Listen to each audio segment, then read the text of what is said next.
ഭയങ്കര കോമഡി സിനിമയാണ്. അപ്പൊ അതാവുമ്പോ നമുക്ക് ഈ പറയുന്ന വേറൊരു പരിപാടി പിടിച്ച് നമ്മൾ ഫുൾ ജോവിയൽ മൂഡിൽ പൊളിച്ചോണ്ടിരിക്കും.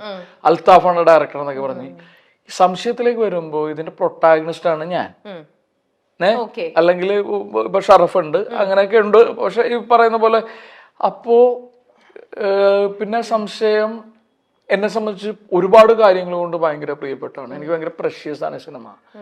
കാര്യം ഒന്ന്, ഇത്തരം നല്ല തിരക്കഥകൾ നമ്മളിലേക്ക് എത്താനുള്ള സാധ്യതകൾ കുറവാ. പിന്നെ അങ്ങനെ എത്തുമ്പോഴും ഈ കഥാപാത്രം എത്രത്തോളം ചലഞ്ചിങ് ആയിരിക്കും എന്ന് പറയുന്ന തോട്ടുണ്ട് എന്നിൽ നിന്ന്. അതായത് ഒരു മലയാളി സാധാരണ ഒരു മിഡിൽ ക്ലാസ്, ലോവർ മിഡിൽ ക്ലാസ്സിലെ ഒരു ഇന്ത്യൻ കോഫി ഹൗസിലെ വെയിറ്ററാണ്, വടകര കേന്ദ്രീകരിച്ചിട്ടുള്ള.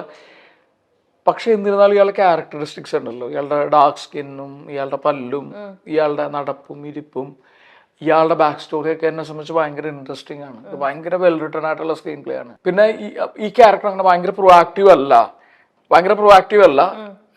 ലൈക്ക് അറ്റ് ടൈംസ് പുള്ളി പ്രൊആക്റ്റീവ് ആവും. അപ്പൊ നമ്മൾ ഈ ക്യാരക്ടറിൽ ഫോക്കസ് ചെയ്തിട്ട് ഓരോ ഷോട്ടും എത്രത്തോളം എൻഗേജിങ് ആക്കാം, ഓരോ ഷോട്ടും എൻഗേജിങ് ആക്കുമ്പോൾ സംഭവിക്കുന്നത് ഒരു സീൻ എൻഗേജിങ് ആക്കുകയും ആ ഒരു തരത്തിൽ നമുക്കൊരു സിനിമ മൊത്തത്തിൽ അതിന്റെ ഗുണം ഉണ്ടാവും, ഭയങ്കര എൻഗേജിങ് ആയിരിക്കും. അപ്പൊ അത്തരം പ്രയോറിറ്റീസ് നമ്മുടെ മുമ്പിലുള്ളപ്പോൾ നമ്മൾ കുറച്ച് കൂടുതൽ ഫോക്കസ്ഡ് ആയിരിക്കും. അപ്പൊ വലിയ ഫൺ എന്നുള്ള സാധ്യത കുറവാ. നമ്മൾ full on into cinema, full on into character ആയിരിക്കും, കുറച്ചും കൂടെ സീരിയസ് ആയിരിക്കും. നമ്മുടെ ഇന്റർവ്യൂ കുറച്ച് സീരിയസ് ആയി പോകണം. വീണ്ടും ഞാൻ ലെവൽ മാറ്റി. ആ ഒരു പരിപാടി അറിയാലോ അല്ലേ, എനിക്ക് അങ്ങനെ ടെൻഡൻസി ഉണ്ട് അങ്ങനെ സീരിയസ് ആകാനുള്ളത്. ആണല്ലേ? അപ്പൊ അത് മാറ്റാൻ രമ്യാണ്. ഓക്കെ, രണ്ടാമത്തെ ഒന്നിനും കൊള്ളാത്തവനെ വാഴയോട് ഉപമിക്കാൻ കാരണം അതെന്തായിരിക്കും? പൊതുവെ പറയും, അങ്ങനെ ഒരു ഫ്രേസ് കേൾക്കാറില്ലേ?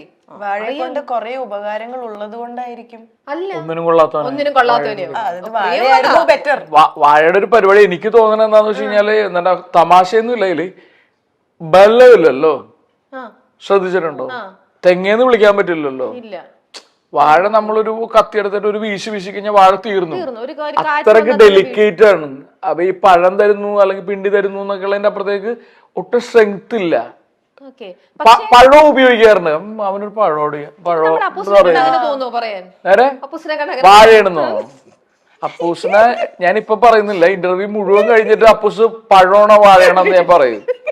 പാവപ്പെട്ടവൻ എന്നെ ഇന്റർവ്യൂവിന് വിളിച്ച് വരുത്തിയിട്ട് ഒരു മനുഷ്യന്റെ അവസ്ഥ ഒന്ന് ആലോചിച്ച് എന്ത് പറയണെന്ന് പോലും കഷ്ടകാലം ഇതായി. അപ്പൊ അതുകൊണ്ടാണ് വാഴയെന്ന് പറയുന്നത്. വേറെ റീസൺ ഇല്ലല്ലോ. മര്യാദക്ക് കായ്ക്കുന്നു, പഴം തരുന്നു, പിണ്ടി തരുന്നു, ഇല തരുന്നു, എല്ലാം ചെയ്തിട്ടും എല്ലാം ഉപയോഗിച്ചിട്ടും അങ്ങനെ വാഴാന്ന് വിളിക്കണമെങ്കിൽ ഞാൻ കാണുന്ന ഒരു പരിമിതി അതാ. കമ്പയർ ചെയ്യല്ല പ്രിയവതയ്ക്ക് കൺഫ്യൂഷൻ ആയി.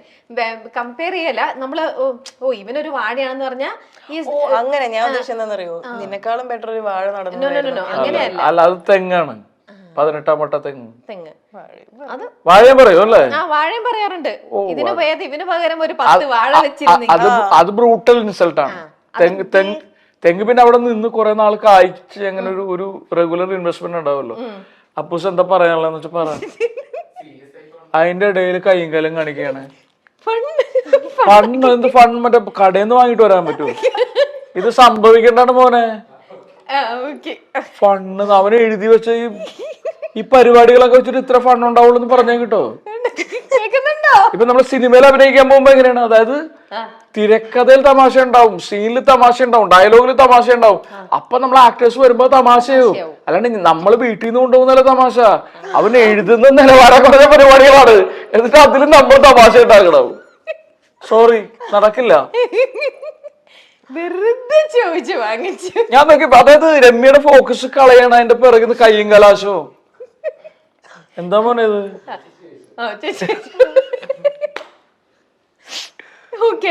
അപ്പൊ നമുക്ക് 2 സംശയത്തിന് കറക്റ്റ് ആയിട്ടുള്ള ഉത്തരങ്ങളൊന്നും ആയിട്ടില്ല. പിന്നെ ഇതിന് ഭയങ്കര ഉത്തരം കിട്ടുമെന്ന് പ്രതീക്ഷയിലാ. നമുക്ക് നോക്കാം. ബൈക്കിന്റെയും സ്കൂട്ടറിന്റെ ഒക്കെ ആക്സലറേറ്റർ റൈറ്റ് സൈഡിലാണ്. എന്തുകൊണ്ടാണ് ഇതിന്റെ ഒരെണ്ണത്തിന്റെ പോലും ലെഫ്റ്റ് സൈഡിൽ ആക്സലറേറ്റർ വെക്കാത്തത്?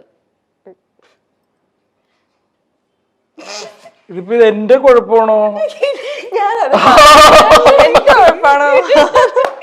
എനിക്ക് കുഴപ്പമേ ഇല്ല.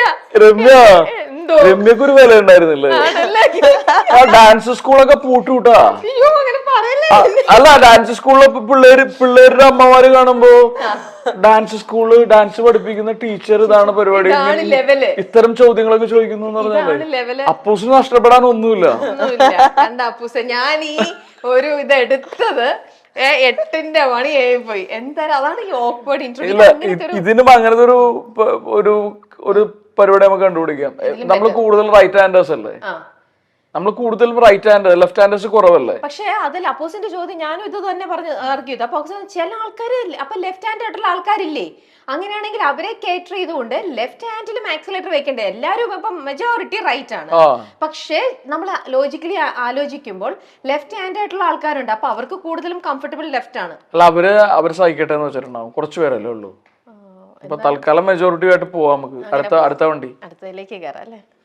ഈ രാത്രിക്ക് എന്താണ് കറുപ്പ് നിറം? ഇതിന് ഉത്തരവുണ്ട്, പക്ഷെ എനിക്ക് ഇവിടെ പറയാൻ പറ്റില്ല. ഇവിടെ ഞാൻ പറയില്ല. ഇവനെന്താ ഉദ്ദേശം എന്ന് അറിയൂ? നമ്മളെ ഇമാതിരി ചോദ്യങ്ങൾ ചോദിച്ചിട്ട് നമ്മൾ അൺവാണ്ടഡ് ആയിട്ടുള്ള ആൻസർ ഇവൻ പറയിപ്പിക്കും. എന്നിട്ട് ഇത് ഇവന്റെ ചാനലിൽ ഓടിക്കും. ഇവന് പൈസ കിട്ടും, ഇവന് റേറ്റിംഗ് കൂടും. നമുക്ക് എന്ത് പിണ്ണാക്ക് കിട്ടും? നമുക്കൊന്നും കിട്ടില്ല. അപ്പൊ ഇവൻ ഇത്ര അറിഞ്ഞാൽ മതി. അത് മാത്രമല്ല, ഇതിന് ഉത്തരം എനിക്ക് പറയണം. ഇത് കഴിഞ്ഞിട്ട് ഞാൻ അവനോട് പറയാം പേഴ്സണലായിട്ട്. രാത്രി കറുപ്പ് നിറോ? അല്ല എന്നാലും കഷ്ടപ്പെട്ട് എഴുതി നമുക്ക് ചോദ്യങ്ങളും ഒന്ന് കേട്ടു പോവാം. കുളിച്ചാൽ പനി വരില്ല. കുളിച്ചാൽ പനി വരില്ല. സാധാരണ നമ്മള് കുളിക്കാൻ എല്ലാ ദിവസവും എല്ലാവരും കുളിക്കും, ഷവർ ചെയ്യും. കുളിക്കുമ്പോ പനി വരില്ല. പക്ഷെ മഴ നനയുമ്പോ മാത്രം പനി വരുന്നു. അതെന്തുകൊണ്ട്? മഴ നനഞ്ഞ അപ്പൊ എല്ലാവർക്കും കോൾഡ് വരും. അല്ല ശരിക്കും ആലോചിച്ച് നോക്കിക്കേ, അതില് കുറച്ച് കാര്യമുണ്ട് അല്ലേ? സംശയം നമുക്ക് ശരിക്കും ഒരു സംശയമാണ്.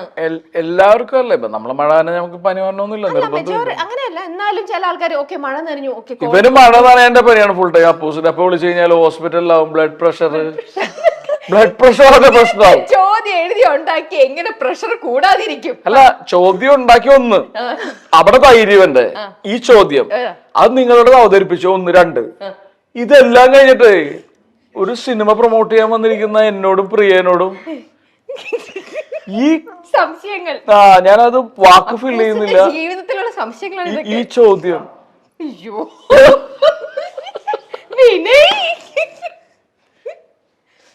എല്ലാ സിനിമ ഇൻഡസ്ട്രിയുടെയും പേരുകൾ അവസാനിക്കുന്നത് വുഡ് ചേർത്താണ്. അതെന്തായിരിക്കും അങ്ങനെ? മോളിവുഡ്, കോളിവുഡ്, ടോളിവുഡ്. അതൊരു പക്ഷേ പിന്നെ ചിലപ്പോൾ ആലോചിച്ചിട്ടുണ്ടാവണം. കാരണം തിയേറ്ററും കാര്യങ്ങളും ഒക്കെ ആയിട്ട് ഇരിക്കുമ്പോഴും നിങ്ങൾ സംസാരത്തിനിടയിൽ തീർച്ചയായിട്ടും സിനിമ ഇങ്ങനെ അതെന്തായിരിക്കും ഇങ്ങനെ ഒരു പേര് വന്നത്? അങ്ങനെ ഒരു സംശയം തോന്നിയിട്ടില്ലേ? ഇതിനോട് കൂടെ ചേർക്കാൻ പറ്റുന്ന വേറൊരു വുഡുണ്ട്. അതിനെ കുറിച്ച് ഞാൻ അപ്പൂസിനോട് സംസാരിക്കുന്നുണ്ട്. ഇത് മൊത്തത്തിൽ അങ്ങോട്ടായി പോയല്ലോ. നേരെ അങ്ങോട്ട് വരും. ഫുഡ് എനിക്ക് അറിഞ്ഞൂടെ കേട്ടോ. ഇതില് എന്തോ കാര്യമുണ്ട്, ഇതിൽ കുറച്ച് സെൻസ് ഉണ്ടാക്കുന്നുണ്ട്. രാത്രിക്ക് എന്താ കറുപ്പ് നിറം എന്ന് പറയുന്നതിലും നിലവാരമുണ്ട്. ആകാശം ഇടിഞ്ഞു വീഴാത്തത് എന്തുകൊണ്ട്? ഇപ്പോഴത്തെ ഒരു അവസ്ഥയിൽ ഞങ്ങൾ ആലോചിക്കണം എന്താണെന്നറിയോ? അന്ന് ഇടിഞ്ഞു വീണാൽ മതിയായിരുന്നത് എന്നുള്ളതാണ്. ആകാശം ഇടിഞ്ഞു വീഴാത്ത രമ്യ, എനിക്ക് ഒരു അപ്പൂസിനോട് ഒരു പ്രശ്നമില്ല. എനിക്ക് ആകെ ഞാൻ കൺസേൺ ആകുന്നത് നിങ്ങളെ കുറിച്ചിട്ടാണ്. ആകാശം ഇടിഞ്ഞു വീഴാത്ത എന്തുകൊണ്ടെന്നാ? ഇതിനൊക്കെ ചളിയായിട്ടുള്ള ആൻസർ ആണ് വേണ്ടേ? അറിയോ? അല്ല നമ്മുടെ നോർമൽ ഒരു സംശയങ്ങൾ. ഈ സംശയത്തിനൊക്കെ ചിലപ്പോ വല്ല ഗ്രാവിറ്റി കാര്യമൊക്കെ ആയിരിക്കും. എന്റെ പൊന്നോ, ഇവന്റെ ചോദ്യത്തിൽ തന്നെ ഞാൻ പെട്ടിരിക്കുകയാണ്. അതിന്റെ മുകളിൽ എന്തെങ്കിലും അടുത്ത കേക്കട്ടെ, വെറുതെ കേട്ടുപോവാം. സന്തോഷം വരുമ്പോഴും സങ്കടം വരുമ്പോഴും കണ്ണ് നിറയുന്നത് എന്തുകൊണ്ട്? അതൊക്കെ നമ്മൾ ലോജിക്കലി ചിലപ്പോൾ നമുക്ക് തോന്നും, ഡീപ്പായിട്ട് നമ്മൾ ആയിരിക്കും. ശരിയാണ്, നമ്മൾ ചിരിക്കുമ്പോൾ നമ്മുടെ കണ്ണ് നിറയും, കരയുമ്പോഴും നമുക്ക് കണ്ണ് നിറയും. ചിലൊരു സന്തോഷാശ്രു വരില്ലേ, അതൊക്കെ നമ്മുടെ ആ ഒരു സന്തോഷത്തിന്റെ ഇമോഷൻ നമ്മളെ ടച്ച് ചെയ്യുമ്പോഴും അങ്ങനത്തെ ഒരു സംശയം. ഇത്രയും ആലോചിക്കാത്ത ഒരാളാണ്, അതുകൊണ്ട് അല്ല. പക്ഷെ ഇതൊക്കെ ആലോചിക്കുമ്പോ നമുക്ക് ശരിക്കും ഇതൊക്കെ എവിടെയോ സെൻസ് ഉണ്ടാക്കുന്നുണ്ട്. അവൻ പഠിച്ചു വരുന്നുണ്ട്, അവൻ ഭേദപ്പെട്ട് വരുന്നുണ്ട്. ഓരോ ചോദ്യം കഴിയുന്തോറും ഭേദപ്പെട്ട് വരുന്നുണ്ട്. അല്ല പക്ഷെ ഇത് കേൾക്കുമ്പോഴാണ് നമ്മൾ ആലോചിക്കുന്നത്, ശരിയാണല്ലോ, ചെറുതായിട്ട് ഇറ്റ് മേക്ക് സെൻസ്. പക്ഷെ എന്തുകൊണ്ട് നമുക്ക് എന്നിട്ടും വരുന്നു?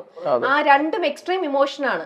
ഒരാളെ കാണുമ്പോഴത്തെ നമുക്ക് ടിയർ ഗ്ലാൻഡിനെ ട്രിഗർ ചെയ്യുന്ന എന്തെങ്കിലും എന്തായിരിക്കും അത്?